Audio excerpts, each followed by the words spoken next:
Hello aspirants, welcome to Swadhyaya for UPSC. Today I came up with the most trending topic related to your GS paper 3 mains under internal security, and the topic is Naxalism.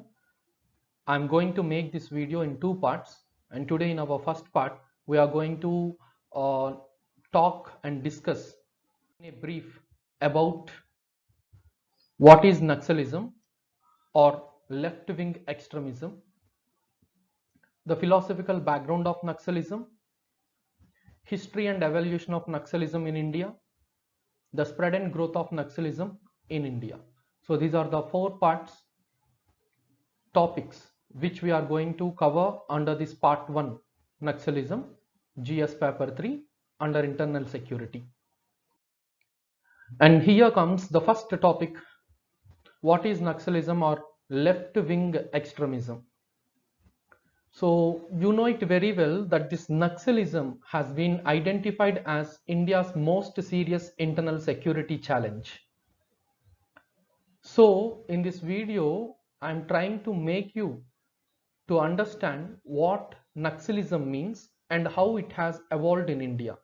And as a part of that, the first topic here, the heading itself is clearly saying what is Naxalism or left-wing extremism. So the term Naxal derives its name from the village Naxalbari of Darjeeling district in West Bengal. So the word Naxalism, or it can be seen as a movement which originated in 1967 under the leadership of Charu Muzumdar and Kanu Sanya, and it refers to the use of violence to destabilize the state through various communist guerrilla groups. So this is what exactly the Naxalism or left-wing extremism really defines. So you need to remember here the term Naxal was derived from a small village called Naxalbari region, which can be seen as a small village in the Darjeeling district of West Bengal, and the leader, most important leader, is Charu Muzumdar. So from the year 1967 it can be seen as a movement, but from 1969 it took its path of development in our extreme regions of our India, and hence we need to understand what exactly the philosophy or the background of this Naxalism is. So here we know it very well that Naxalism in India, like any other leftist movement around the globe, it draws its ideological basis from the Russian Revolution.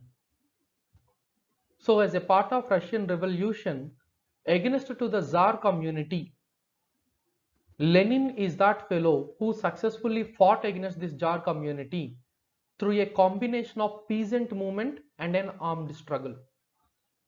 So the combination of peasant movement and armed struggle both merged, and against to this Tsar group, which was led by Lenin as a part of this Russian Revolution, is the philosophical background for this Naxalism. And their major objective is to withdraw the powers from the Tsar community and give to the people who are exploiting under the hands of these Tsars, so that they believe that the societal control over the governance and nation building can be possible with equality, and justice can be given to the exploited people from the upper strata of the society. So after the success of this Lenin-led revolution in Russia, the intellectual class in many countries started thinking of using in a change of their respective nations, and India is also one among them. And if you do observe the global aspects regarding this rise of nationalism, the prominent among them were the Fidel Castro and Mao Zedong. And among these two fellows, Fidel Castro and Mao Zedong, in China especially, the Mao Zedong used this philosophy successfully, which led the origin of Maoism.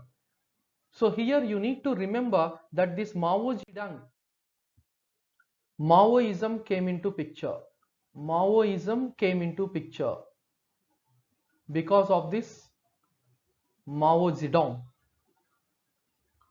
And Maoism you can see as a doctrine that teaches to capture the state power through a combination of armed insurgency, mass mobilization and strategic alliances. So here you need to remember this point at any cost. Armed insurgency, along with this mass mobilization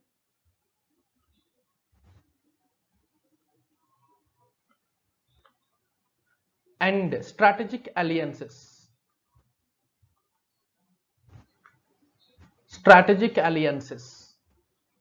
So as a combination of these three, they want to capture the state power, which are failed to give the justice, which are also failed to establish the equality in the society. And that is what the philosophy of your Mao Zedong, which is popularly known as Maoism. And hence here you need to understand Mao called this process, Mao Zedong, popularly known as Mao, called this process as protracted people's war. And this point is very, very important to remember. Protracted people's war. So he used this word. So political power grows out of the barrel of a gun is the key slogan of the Maoists. I repeat, political powers grows out of the barrel of a gun is the key slogan of these Maoists. So Naxalites are far left radical communists who derive their political ideology from the teachings of Mao Zedong itself. And hence you need to remember this philosophy of this Mao Zedong as well. And here comes the history and evolution of Naxalism in India. And under this topic, we are having some points to remember at a glance for your examination. In your mains, you need to keep everything as a side heading here. The background, nothing but the run up to the Naxalbari uprising, the Tebega movement, the Telangana movement, 1959 Kisan Sabhas, 1962 when Indo-China war broke out, what are the consequences raised in our India? 1964 growing dissent in the party of CPI, where some disturbances raised within the party. 1967 the CPI evolution came into picture as the Marxist philosophy, CPIM we can say. And finally the Naxalbari uprising, 25th May 1967. And from 1969 that deep-rooted concept of Naxalites or Naxalism in India, which can be seen in almost all the major eastern states of our India itself. So these are the points which we are now going to discuss. So coming to this first one, the background to run up the Naxalbari uprising here, we need to understand the background of this Naxalbari uprising. In that the first one is your Tebega movement. So Tebega movement can be seen as the first communist movement. Tebega movement, first communist movement. Very, very important point. First communist movement, which was led by the intention of getting the land revenue reduced from 1/2, nothing but half to 1/3, especially in the region of your West Bengal. And this Tebega movement can be seen in the year, observed in the year 1946. And what is that intention? To reduce the taxes from 1/2 to 1/3. So this movement turned violent as the farmers started an armed fight against the landlords. So Tebega movement can be seen farmers versus the landlords. So this is the point you need to remember. So Tebega movement is the first communist movement in the region of West Bengal, which we can observe in the year 1946, and the objective is to reduce the taxes, land taxes from 1/2 to 1/3. So this took a violent turn where the farmers killed almost the landlords who are against to them. So farmers versus landlords is the issue, and the outcome is farmers won this. And the next most important movement is your Telangana movement. And you know it very well, I am not talking about the modern Telangana movement which was started in the year 2006 by your KCR, the present Chief Minister of Telangana. K. Chandrasekhar Rao. That comes under the modern Telangana movement. But as a part of our extremism, left to extremism or left wing extremism, Telangana movement is nothing but that so-called movement which was led by the people of Telangana in the year 1946 to 51. This is the first phase of Telangana movement. So 1946 to 51, this was led by the people of Telangana itself. And the main issue here is because of the atrocities of the Nizam rule. So people of Telangana versus Nizam. So the atrocities of Nizam over the people of Telangana is the major reason behind this. Because the Nizam rule acquired the radical dimensions as it progressed. And finally, the Nizams have been thrown out where they have ran from this region of this Trilinga Desa, nothing but your Telangana.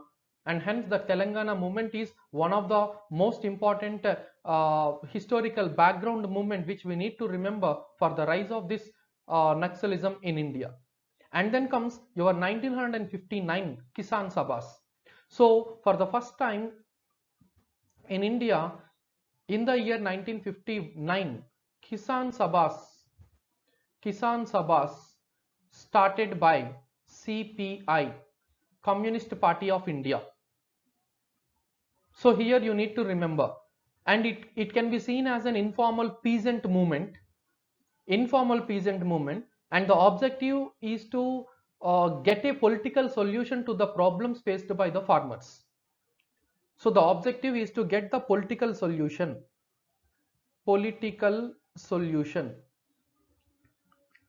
to the problems facing by the farmers. So this is what the Kisan Sabha intention, which was raised by the CPI, Communist Party of India.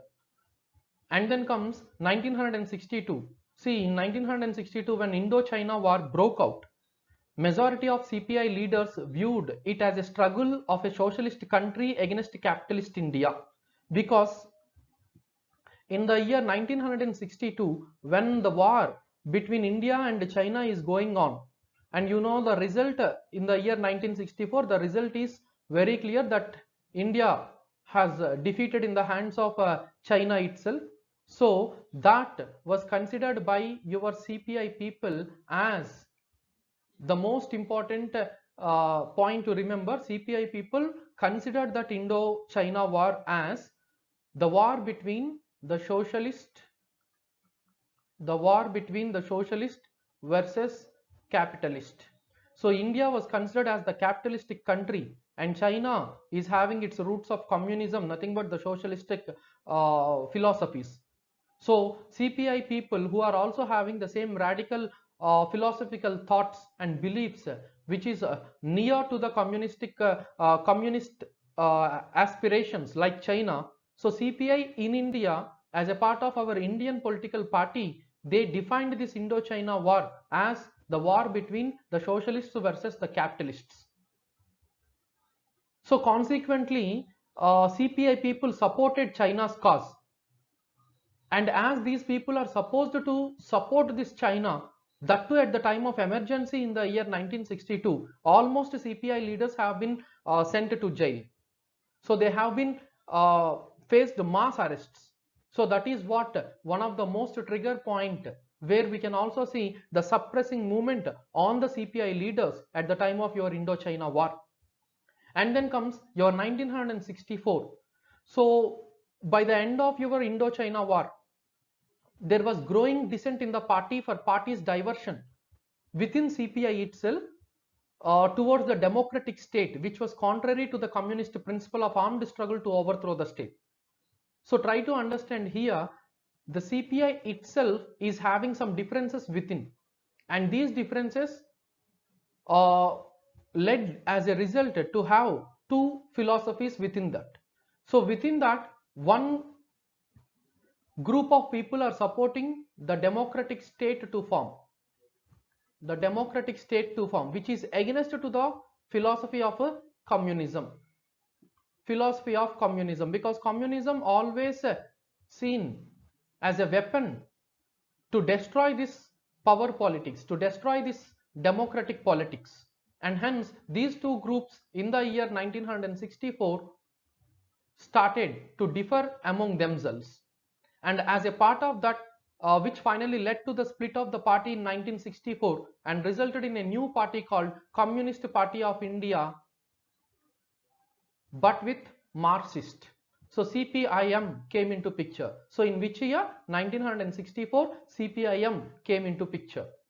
So this is what happened in the year 1964. So here you need to remember, because of these ideological differences which rised within the party itself is also seen as a result of your more important uprisings which used to come with the name called left-wing extremism.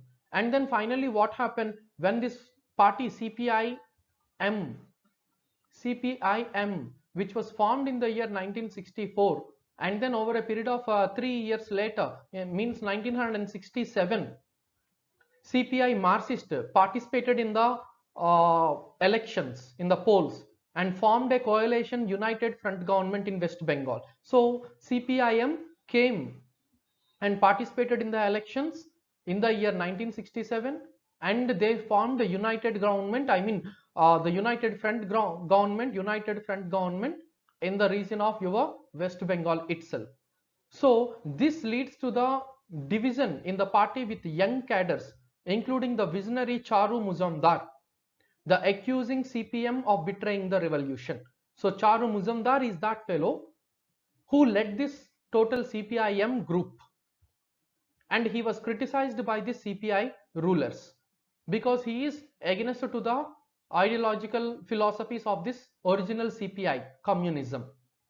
So as a part of that itself, Naxalbari uprising came into picture. So 25th May, very important, 25th May 1967, Naxalbari uprising can be seen. Naxalbari uprising can be seen. So the rebel cadres led by this visionary leader Charu Mazumdar launched a peasants uprising at the Naxalbari region of your Darjeeling district in West Bengal. And this CPIM led United Front government cracked down on the uprising, and in 72 days of an around 72 days of the rebellion, a police inspector as well as 9 tribals were killed. So this is the event on 25th May 1967 when this Naxal uprising, where peasants started against that, where this United Front government is also seen as a part of that. 1 sub-inspector of West Bengal and 9 tribals were killed. So this incident echoed throughout India, and that is how Naxalism was born in India. Naxalism took its shape. The physical structure of Naxalism can be seen in India, and that is the reason why Naxalism have its roots related to the region of Naxalbari of your Darjeeling district of West Bengal. So these are the movements which you need to understand. So here I am recollecting the points here regarding this background. So the background or the Naxalbari uprising, prior to Naxalbari uprising to Naxalbari uprising. So the Tebega movement 1946, Telangana movement 1946 to 51, and then 1959 Kisan Sabhas led by CPI leaders. 1962 Indo-China war, at that time CPI leaders were mass arrested because they supported China or the China's cause, saying that India is a capitalistic country and China is a socialistic country, and they proclaimed this Indo-China war as the socialistic country against the capitalist India, and hence that is what the first suppressive movement on CPI leaders can be seen by the government of India. And then comes your 1964, where the party's ideological differences started, and as a result in 1967, this Charu Mazumdar, the young rebel visionary leader, started and established this CPI Marxist philosophies. CPIM was evolved, and they participated in the elections in the West Bengal itself, and they secured some majority, and they formed the coalition government in West Bengal, and that government led this Naxalbari uprising, where they launched the peasants in the region of this Naxalbari of Darjeeling district of West Bengal, where 72 days of this rebellion was happened, and as a part of that, one police inspector and 9 tribals were killed, and that is how the Naxalism was born in the India. So this is what the historical background and the evolution of your Naxalism, which has its roots in the Naxalbari region. So this is what the points were. And then comes the spread and growth of Naxalism in India. So it can be broadly categorized into 3 stages. So in the first phase, second phase and the third phase, we can say. So in the first phase itself, we can understand what happened there. So in the first phase, in response to that crackdown by the government, revolutionary leaders fled the area and declared armed struggle against the state of India. When that movement was totally suppressed by the government there for the first time they started to revolt. So we can see under the leadership of this Charu Muzamdar, they formed a new party, Communist Party of India, Marxist-Leninist. So now, after that event in the West Bengal, nothing but your Naxalbari uprising, peasants uprising there, you need to understand a new party came into picture, CPI ML, Marxist-Lenin features, in the year 1969. So for the first time, CPI came, and then CPI-M came, but now CPI-ML came, Marxist-Leninist philosophies. So it was motivated and influenced deeply by the Communist Party of China itself. Deeply participated the Communist Party of China. But after the death of Charu Muzamdar, the CPI Marxist-Leninist was deprived of any credible central leadership. There was no central leadership to lead this, and hence the party was totally decreased and deceased away to be finally reborn as CPI-ML Liberation in 1974. So by the end of 1974, CPI-ML was totally deceased away, vanished away.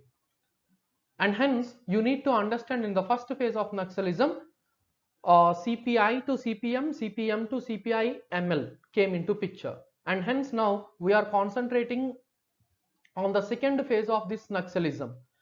So the second phase of this Naxalism contributed the most for the rise and the significance of the Naxalism as a part of internal security threats can be seen, because steady growth of Naxal movement across different parts of the country can be seen as a part of the second phase of Naxalism only. So what happened in this second phase of Naxalism, in the sense, the second phase of Naxalism is more violent in nature, and to almost all the corners of our total India it can be seen, and it continued to widen its base as per the strategy of the protracted war. So original point, protracted war, the physical shape of protracted war can be seen here, and the so-called Naxalites base grew from West Bengal to Bihar, Bihar to Odisha, Odisha to Chhattisgarh, Chhattisgarh to Andhra Pradesh, Andhra Pradesh to Telangana as of now, and then slowly to the region of your Madhya Pradesh as well. So this CPI Marxist-Leninist were now converted right from 1975 as it took its root, especially to the regions of your Bihar, Odisha, West Bengal, Jharkhand, Chhattisgarh, some parts of Eastern Madhya Pradesh, Andhra Pradesh and Telangana. So total 8 states can be seen which were affected to the left-wing extremism. So all these, now what happened under the CPI-ML, under the CPI-ML were now converted to People's War Group. So this can be seen converted as People's War Group in the year 1980. So from 1975 it was totally deceased, it was totally decreased, but slowly it gained its base and finally it took its shape as People's War Group by the time of 1980, which had its base especially in Andhra Pradesh. So especially having its base in Andhra Pradesh in the eastern coastal part, and heavy casualties can be seen in the police personnel. So obviously the government, where the police people started combing to kill these Naxalites who can be seen as a threat to this India's democratic structure, they started combing. But by the time of this 1975 to 80, mass casualties can be seen in the police personnel. Simultaneously, the Maoist Communist Center of India, Maoist Communist Center of India, MCCI, also strengthened in Bihar and carried out large-scale attacks on landlords and other upper caste outfits. And hence, in the second phase of Naxalism, you need to understand that the steady growth and development of Naxalism with its own highest potential gates, roots, can be seen as a part of your second phase of Naxalism. And then comes your third phase of Naxalism, where again somewhat the decreasing graph of Naxalites can be seen as a part of this third phase of Naxalism. So in this third phase of Naxalism, what happened here in the sense, Andhra Pradesh People's War Group and Bihar's Maoist Communist Center of India. So Andhra Pradesh People's War Group and Bihar MCCI, Maoist Communist Center of India. So these two merged and again they formed CPI Maoist, CPIM. They again merged to form CPIM. Under Charu Mazumdar, that is the name which was given, but again as it totally decreased its graph, again took its root development, their base potential factors development. Finally by the year 1980 to 85, it took its shape as CPIM. So the Bihar centered MCCI and the AP centered, Andhra Pradesh centered PWG combined, merged to form the CPIM. So it has been influenced with the major left-wing extremist outfit, which are responsible for the more incidents of violence and killing of civilians and security forces. It took where their philosophy is to against the democratic structure, but they attacked the civilians. They attacked the civilians, not only the civilians, but also the security forces. And that is the reason why even they lost their support and faith from the people of India who previously supported these philosophies of communism. And it included the schedule of terrorist organizations under the Unlawful Activities Prevention Act. Very important. Unlawful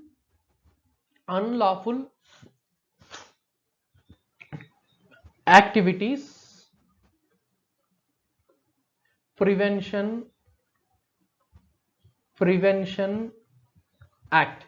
So when civilians and security forces are being killed in a huge way, where violence is taking its turn, and hence it can be seen as the violation of this Unlawful Activities Prevention Act 1967, and hence over 13 left-wing extremist groups which are currently operating in the country have been identified. So now for your examination you need to remember presently, currently how many left-wing extremism groups are currently operating in India? 13. And the movement's capacity to challenge the state has also been increased enormously, considering the incidents of violence and casualties resulting from them. So the best example to understand here, the 2010 Dantewada issue. The 2010 Dantewada issue, where 76 CRPF armed personnels were killed. And in 2013, the left-wing extremist movement made international headlines. So for the first time in the year 2013, for the first time, the Naxalites of India gained the importance or gained the attention of the international challenge. of the international channels. 2013 is that year. When Naxalites were killed 27 people in 2013, including some high-level politicians in Sukuma district of Chhattisgarh. Sukuma district of Chhattisgarh. Violence cannot be the only yardstick to measure the Maoist expansion. You need to remember this. Maoists are also expanding in terms of indoctrination and consolidation. So they are also trying to spread their ideology in the Bil and Gond tribes dominated area. So here you need to remember most important tribes were your Bil and Gond. So in this Bil and Gond tribes dominated area, we can call it as the Golden Corridor. Golden Corridor, very, very important, which was stretching from Pune to Ahmedabad, from Pune to Ahmedabad. So this region we can call it as Golden Corridor, where Bil and Gond tribes dominated area can be seen. So as of February 2016, 106 districts in 10 states. How many? 106 districts. 106 districts in 10 states were identified by the government of India as this left-wing extremism. Estimation of an around 40,000 strong. The Naxalites have been a strain on the country's security forces and a barrier to development in the vast mineral-rich regions of the eastern India, and that region is nothing but your Red Corridor.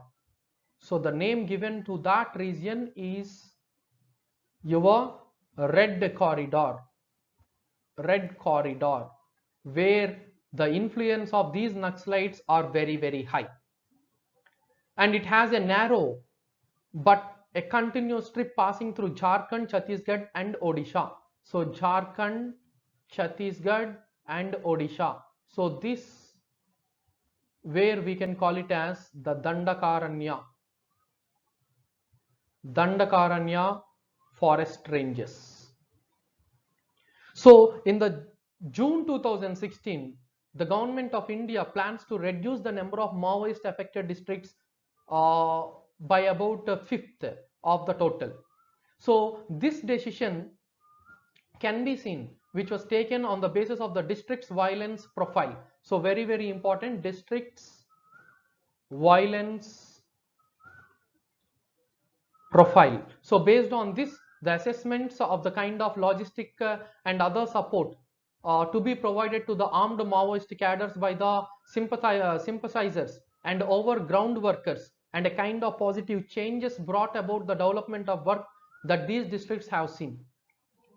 So the government's intention is to reduce this to the number 1/5 of the total, and there the total the names of the 20 districts which were taken off the Red Corridor have not been revealed officially as of now, because there are some marginally affected regions where the human rights activists are also coming into picture, and because of that we can also see all these, and hence this is what in our first part of discussion we can talk about. So here you need to remember most of the worst affected districts fall under the Dandakaranya region, which includes the areas of your Chhattisgarh, Odisha, Maharashtra and Andhra Pradesh, Telangana. So Maoist has been running a parallel government and a parallel judiciary in these regions, which is really a great threat to the internal security as well as parallelly to the democratic rule and the philosophy of our India. So this is all about in this video. In our next part, as a part of this continuation, we are going to analyze the ideology of the Naxalites and the factors responsible for its rise in India. And this video is supposed to be the most comprehensive, helpful video for the internal security related issues, that too very importantly to this Naxalism, one of the key features of your, key topics of your GS paper 3. So I hope you liked this video, and your feedback is always welcome. So in this video lecture, I am again drawing your attention. We covered the topics like introduction to the concept of Naxalism and important insights about the ideology and the background of Naxalism in India. Or a Naxal or a Naxalite is a member of the Communist Party of India, CPI of M, and the term derives from the name from which village of the Darjeeling district of West Bengal. And this left radical communists supportive to the Maoist political sentiment and ideology, their origin which can be traced from the split of 1967, where the CPI and CPIM flourished as a part of this, which over a period of time also led to the formation of CPI-ML, and finally again they merged to form the CPI of M. So this video is really a must watch for all the people who are very curious to know about GS paper 3 internal security related Naxalism parts. So in our next video, we are going to discuss about the ideology of the Naxalites and the factors responsible for its rise in India. So this is all about in this video. Thank you for watching this video. Stay tuned and stay updated. And for more videos, please do like, share, comment and subscribe and click the bell icon below the description. Thank you very much.